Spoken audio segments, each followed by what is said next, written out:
सुरुवातीला जी ट्रीटमेंट घ्यायची होती, आल्यानंतर पॉझिटिव्ह आल्यानंतर आम्ही ट्रीटमेंट इथेच चालू केली होती. त्यानंतर दर महिन्याला व्हिजिट व्हायची. व्हिजिटमध्ये काही त्रास असेल, हे असेल तर भारती सर सांगायचे.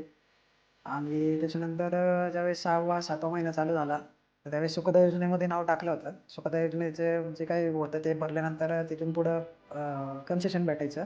सगळ्या म्हणजे टेस्टमध्ये आणि कन्सल्टिंग चार्जेसमध्ये पण. त्यानंतर 9व्या महिन्याच्या टायमाला दर आठवड्याला यायचो. तर दर आठवड्याला आल्यानंतर काही म्हणजे जे काही असेल ते डॉक्टरांनी सांगितलं. त्यावेळेस कोणतीही गोष्ट अशी नव्हती की त्यांच्याकडून म्हणजे प्रत्येक वेळेस आल्यानंतर समाधानकारक त्यांचा रिप्लाय भेटायचा सगळ्या गोष्टींना. आणि डिलिव्हरीच्या टायमाला पण अर्ध्या रात्री आम्ही आलो होतो इथं.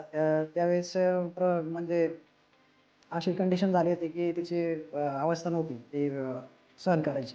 तरी पण पूर्ण रात्रभर जे श्रद्धा मॅडम होत्या त्यांनी रात्रभर जागून तिथं थांबून तिला इंजेक्शन वगैरे सलाईन हे रात्रभर चालू ठेवलं. त्यानंतर नॉर्मल डिलिव्हरीसाठी प्रयत्न केले त्यांनी. म्हणजे एवढा वेळ कोण ठेवत नाही, पण त्यांनी ठेवलं. ते जे काही सोडायचं होतं सलाईन वगैरे ते प्रत्येक वेळेस करून हे करून तेवढे ठेवलं होतं. नंतर 12 तासानंतर डिलिव्हरी झाली ते नॉर्मल डिलिव्हरी झाली. डॉक्टरांनी स्वतः डिलिव्हरी केली. बेबी झाल्यानंतर पण आम्ही सगळे खुश होतो.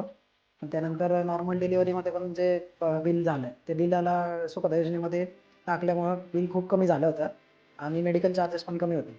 अशा प्रकारे डिलिव्हरी झाली, हे झालं. त्यानंतर म्हणजे सगळं सुखी झालं आणि हॉस्पिटलचे स्टाफ, डॉक्टर सगळे म्हणजे सगळ्यांचा पॉझिटिव्ह फीडबॅक आहे आणि सगळ्यांनी चांगली साथ दिली.